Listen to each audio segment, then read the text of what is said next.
4 PM news network में दोस्तों आपका स्वागत है। मैं हूं आपके साथ राशिद ज़हीर। बड़े विजनरी नेता कहे जाते हैं चंद्रबाबू नायडू, और इसमें भी कोई दो राय नहीं कि हैदराबाद को लेकर के, आंध्र प्रदेश को लेकर के उन्होंने अपने कार्यकाल में बड़े शानदार काम किए हैं। बेंगलोर की टक्कर पर खड़ा कर दिया था हैदराबाद को, जब पिछले समय में चीफ मिनिस्टर हुआ करते थे। उस ज़माने में मेरे ख्याल से तेलंगाना नहीं बना था। खैर, नया बयान आया उनकी तरफ से, 3 बच्चे हो जाएंगे 30,000 और 4 हो जाएंगे तो 40,000 रुपये दिए जाएंगे। और ये पूरा का पूरा मैसेज पूरे आंध्र प्रदेश में देना चाहते हैं। लेकिन हम ये सुनते हैं साहब कि ज़्यादा बच्चे होंगे तो थोड़ा सा प्रॉब्लम्स होती हैं, कम जनसंख्या होगी थोड़ा सा बेहतर होगा। और विशेष समुदाय के बारे में तो भारतीय जनता पार्टी की कुछ नेत्री हैं या संगठनों की बड़ी गलाजत वाले लैंग्वेज भी इस्तेमाल करती हैं। अभी उत्तर प्रदेश के मेरठ में एक नेता आई थी, नेता तो नहीं थी वो, जो गाज़ियाबाद में जो बुरी सी शक्ल का एक वो है, उसकी अनुयायी है वो।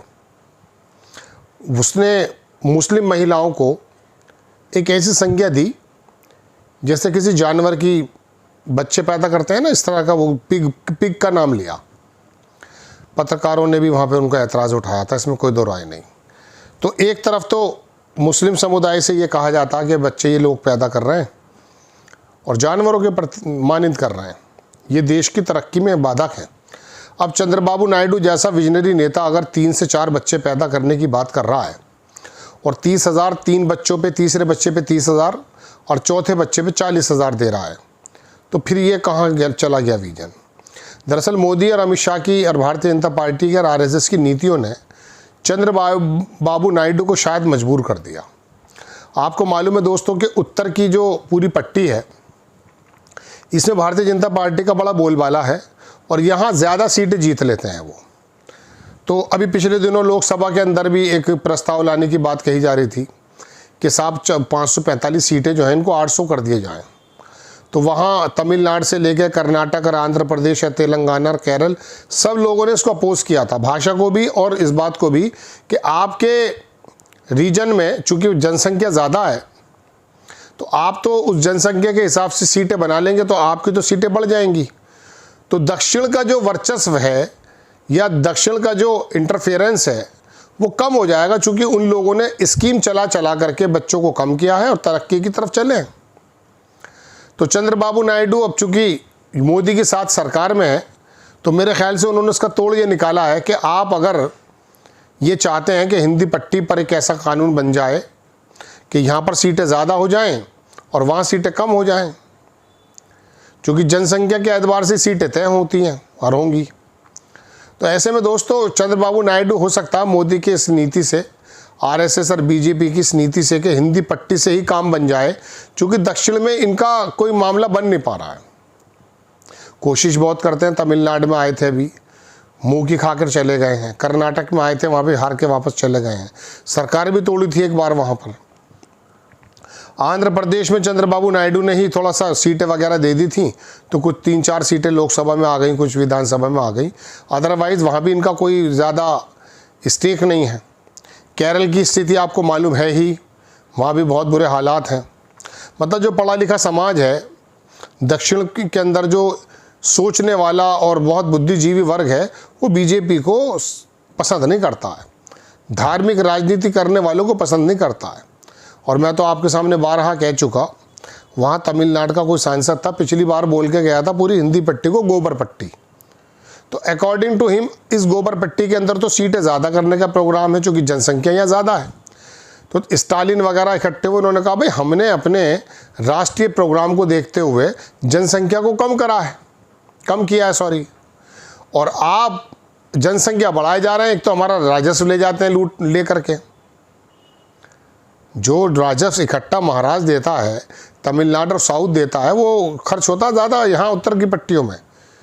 मैंने आपको बताया ना, बिहार जो है 1 रुपया देता है, 7 रुपया लेता है केंद्र से। महाराष्ट्र 1 रुपया देता है, 48 पैसे वापस मिलते हैं।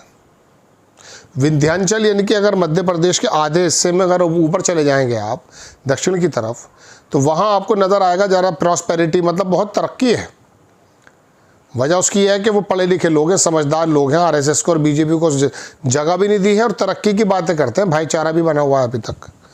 तो ऐसे में दोस्तों मैं आपको खबर दिखाता हूँ, ये सत्य छापा है अखबारों ने कई ने, मैंने इसका भी स्क्रीनशॉट लिया है। आप देखेंगे कि चंद्रबाबू नायडू ने क्या कहा। ये देखें आप, आंध्र प्रदेश में जनसंख्या बढ़ाने पर इनाम, तीसरे बच्चे पर 30,000 और चौथे बच्चे पर 40,000 रुपये देंगे चंद्रबाबू नायडू। आंध्र के मुख्यमंत्री चंद्रबाबू नायडू ने राज्य में जनसंख्या बढ़ाने के लिए बड़ी योजना की घोषणा की है।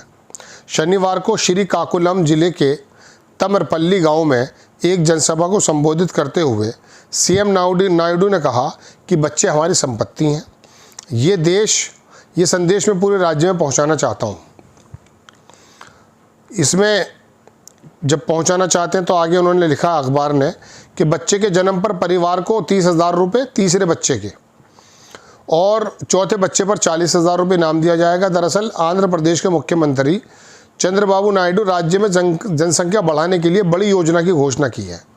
इसके तहत राज्य में तीसरा, ये सारी बात वही और कहा जा रहा, परिवार को नकद प्रोत्साहन राशि और मुफ्त शिक्षा देने का प्रस्ताव भी दिया है। शनिवार को श्रीकाकुलम जिले में वो पूरी बात वही आ गई है। नायडू ने बताया कि सरकार नई जनसंख्या प्रबंधन नीति बना रही है।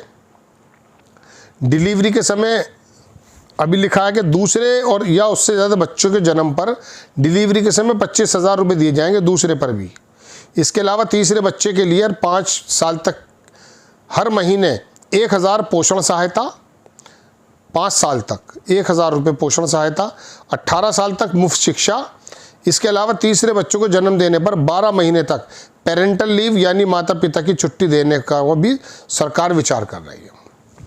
ये दोस्तों खबर है, अब इसे आप किस एंगल से लेते हैं आप जानिए, लेकिन शायद इसके अंदर वही डर मौजूद है कि जो मैंने अभी आपको बताया कि ये लोग लोकसभा की सीटें हिंदी पट्टी पे इतनी बढ़ा देंगे कि यहीं से जीत के पूरे देश में सरकार बना लें।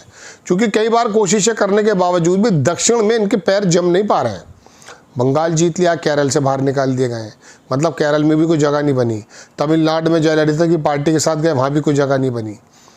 महाराष्ट्र में शुरुआत में शिवसेना के साथ चला करते थे, अब शिवसेना को तोड़ मरोड़ करके पहले उन्हें ख़त्म किया, अब खुद पार्टी बना ली है। बहरहाल इसमें भी कोई दो राय नहीं कि हिंदुत्व की जो नफ़रतें हैं, गंदगी है, वो भी देश में बढ़ती जा रही है। बंगाल को देख लो क्या हुआ है।